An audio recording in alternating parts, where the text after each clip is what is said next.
Hello, I'm Mike. And I'm Shona. And we want to share with you a Manna moment. 2008 was probably one of the most difficult years of our lives. So many different things went wrong. My mother went blind and couldn't see. Our eldest son, Johnny's marriage was failing. Things were very difficult in the church at Whitehead where I was pastoring. But probably the worst thing of all was that Shona became very ill with severe clinical depression.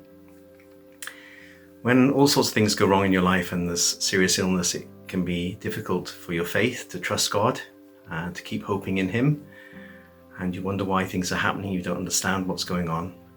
But God was very gracious in that time by giving us some very special promises to remind us that He was with us and He did know what was going on and He would help us through.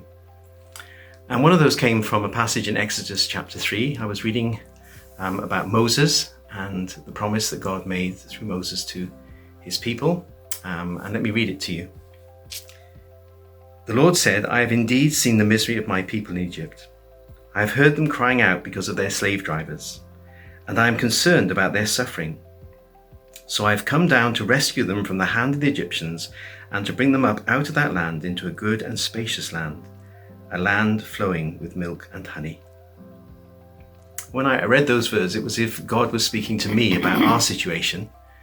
And it was like God was saying, I've seen your misery and I've heard your crying out and I'm concerned about your suffering and I will rescue you and I will bring you into a good and spacious land, a land flowing with milk and honey. At the same time, our third son Samuel sent us a verse which God had put on his heart, which said, all will be well. And so those promises really helped us at that time to believe that God knew about our situation, to trust Him, that He would see us through, He would get us to the other side, and He would help us at this time. But let me ask Shona to tell you from her perspective as well. Around Christmas 2007, I really didn't feel myself, but I wasn't really sure why. And as we went into the new year, things got worse. I didn't want to see anybody. I didn't want to talk to anybody on the phone. I didn't want to go out. I just wanted to hide away on my own. And there were very grey days which turned to black days, and in the end I ended up having a spell in hospital.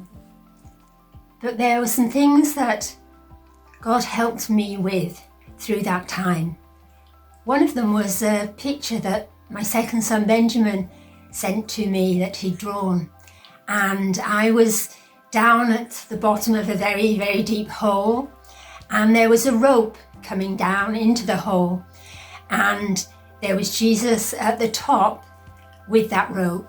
And my son said to me, I felt that God said to you, hang on to that rope and gradually you will come back up to the top.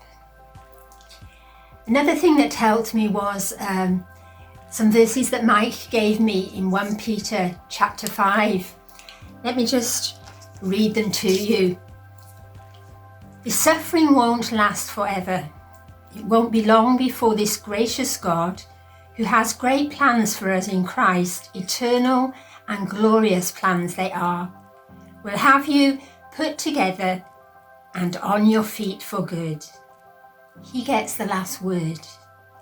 Oh yes, he does. And I kept that verse with me, and I kept reading it, and it really meant a lot to me, and I just believe that God would do that for us, and He did.